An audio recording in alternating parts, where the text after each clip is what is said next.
Hey guys, Dr. Morse, injury experts. So, Bucky Irving, we knew he was dealing with some type of lower extremity injury.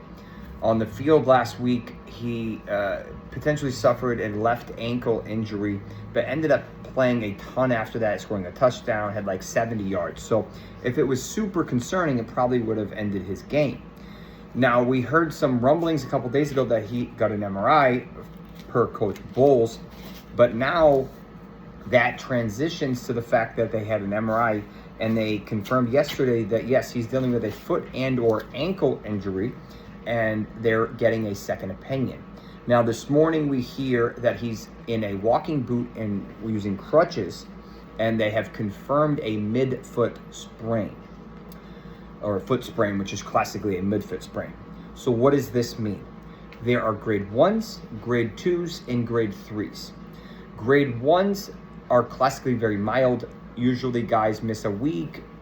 Sometimes they play through them. Najee Harris had one of these a couple years ago, played through it.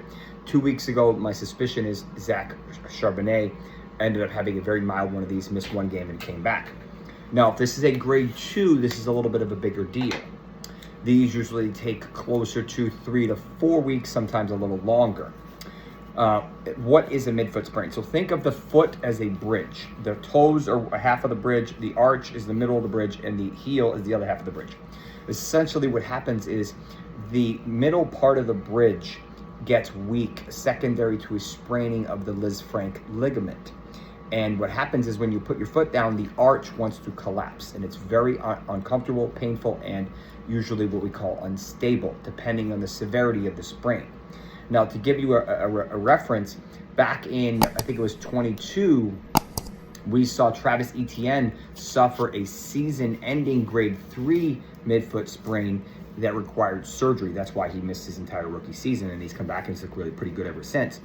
So the grade 3s are really significant. So my suspicion is this is between a grade 1 and a grade 2. I expect him to miss week 5. Unfortunately, they don't have a bye until week 8 or 9, so they don't have the luxury of just sitting him out for 1 week and using the bye. So I expect a combination of Rachaad White, who's looked pretty good, as well as Sean Tucker to take over this week in a fantastic matchup. I believe they're playing the Seahawks. So realistically, we're looking at 1 to 3 weeks missing for Bucky Irving with a probably left midfoot sprain. I'll give you more when we know more. That was my initial thoughts.